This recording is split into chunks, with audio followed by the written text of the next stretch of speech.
ও আমার প্রিয় ভাইয়েরা, শিখার পরে আমি নিজেও এই আমল করেছি।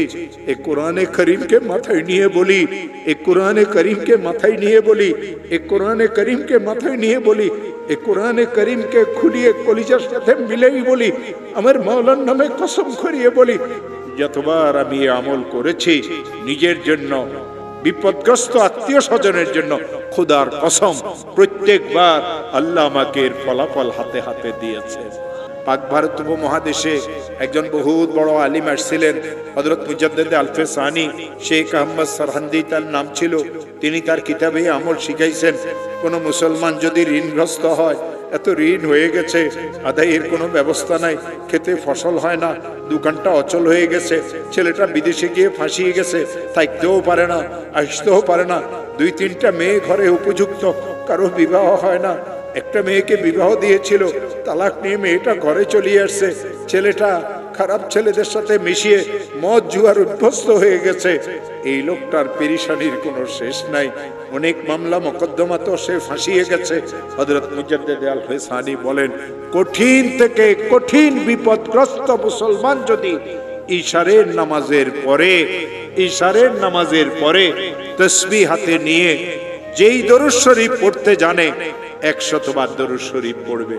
আল্লাহুম্মা সাল্লি আলা সাইয়্যিদিনা মুহাম্মদ, আল্লাহুম্মা সাল্লি আলা সাইয়্যিদিনা মুহাম্মদ, আল্লাহুম্মা সাল্লি আলা সাইয়্যিদিনা মুহাম্মদ।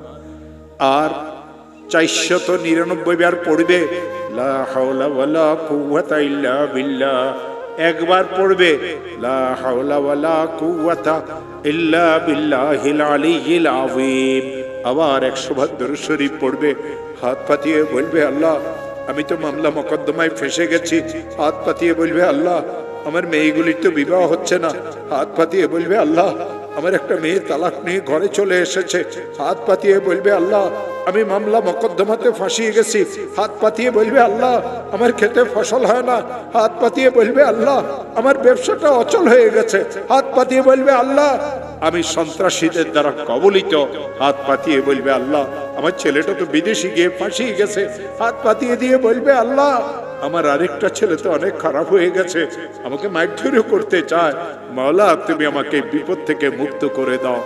আমার হাতে কোরআন আছে। দেওবন্দ মাদ্রাসার একজন বড় মুহাদ্দিস হযরত মাওলানা মুফতি আমিন সাহেব পালানপুরি, তিনি আমাকে আমল শিখাইছেন। তিনি আমাকে এই কথা বলেছিলেন, মাওলানা যখন এই আমল শিখেছি নিজের জন্য, বিপদগ্রস্ত আত্মীয় স্বজনের জন্য, যখন এই আমল আমি করেছি, আল্লাহর কসম এর ফলাফল আল্লাহ আমাকে হাতে হাতে দিয়েছে।